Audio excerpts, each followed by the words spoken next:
How's it going, everyone? SilverShareHolder here to talk a little bit about collecting versus stacking and why I think it's important to know which you're doing and why you're doing it.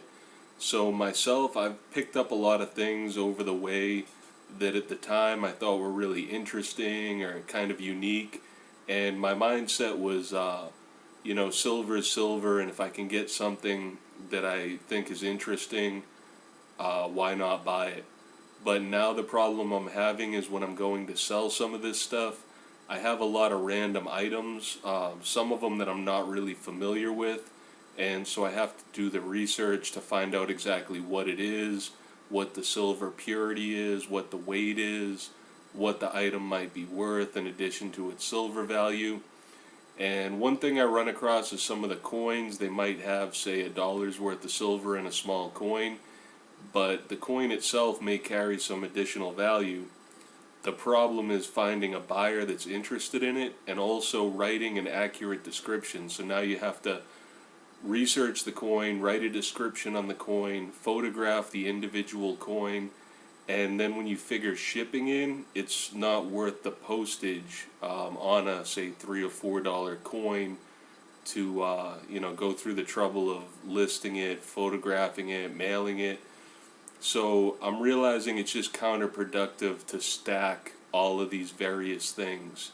So while collecting is great, and as collectibles they are very interesting, I enjoy some of them, but as far as being liquid forms of savings or investments, I'm realizing that it's counterproductive.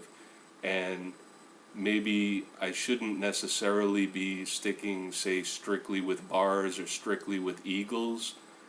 I probably would do better to have multiples of similar items or the same item. So a tube of kookaburras or a tube of prospector rounds is very liquid, where 1 shilling coin is not as liquid, is not as easy to deal with. So if you're collecting, realize that that's what you're doing, and that it may not be as liquid when you go to sell, or may involve some more difficulties or more logistical problems. Also, if you're collecting, be an expert in what you collect. So if you specialize in that particular coin, that's wonderful, and you probably can find the buyers and you can describe the coin. But as far as just accumulating random bits of silver, I've done it, and I'm realizing that it's counterproductive, and I just thought I'd make a video on it to try to help prevent some people from making the same mistakes. So there's nothing wrong with collecting or even investing in a certain specialty coin, but if you just accumulate a bunch of random silver coins and don't keep good track of exactly what they are and what they're worth, when it comes time to sell them, it's going to be a problem. And that's the problem that I'm having, so I just thought I'd make a video on it. And right now I'm trying to move more towards bullion coins and bullion, just straight bullion rounds, but I'm looking at having tubes of kookaburras, tubes of libertads, things like that, as opposed to just random. I have German and French and British coins, and they're all great, and the history behind them's great, and it's very interesting, but I've decided it's probably not the best thing to stack as a form of savings. So I just wanted to make a video on that, and then I'm going to do an unboxing here. Got this package in, again, got a pretty good deal on it, excited about that. I'm going to go ahead and open that up real quick here for the video. I'm sure you guys recognize these boxes. And there should actually be 2 items in this one. So let's see here. And good for them, I believe they combine shipping. And I just made a video on that. So here I'm hoping that that's what we have, is going to be 2 items that they combine the shipping on.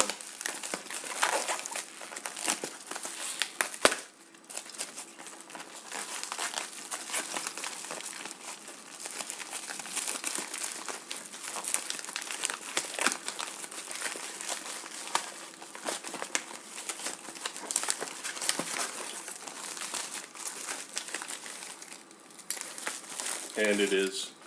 So here we have, I picked up another interesting Mexican coin from, I think it's the pre-Columbian series.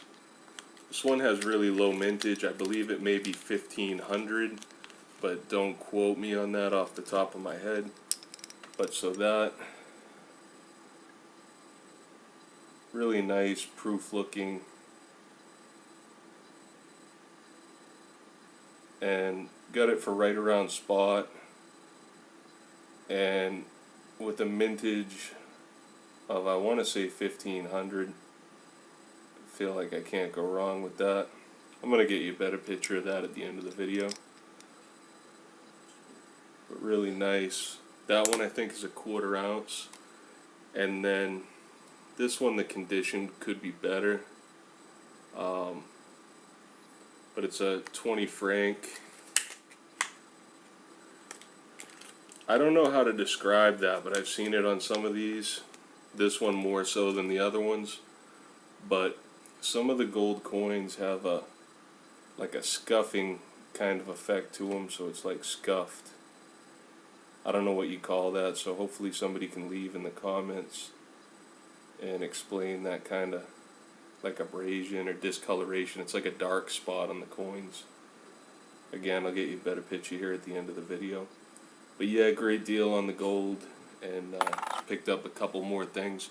So those again are kind of unique products, but getting them right around spot price, I feel like that is a good investment, and I'm going to turn those over pretty quickly. I don't plan on holding those, but as far as just stacking random silver coins and stuff, I don't feel like that's working for me, and I'm going to try to straighten out the stack and put the focus where it should be.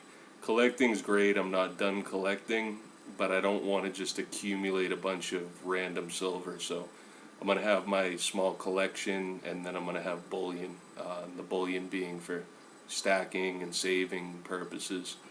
So let me know what you think. Anybody that's run into similar issues and adjusting their stacks or anything like that, let me know what you think. Thanks for watching. So here's a better look at those.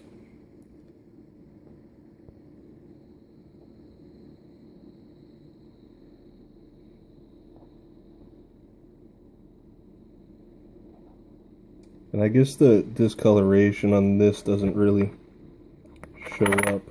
Oh, there it is. You could see it on the cheeks there. I don't know what you'd call that, if anything, but seeing it on a few of them.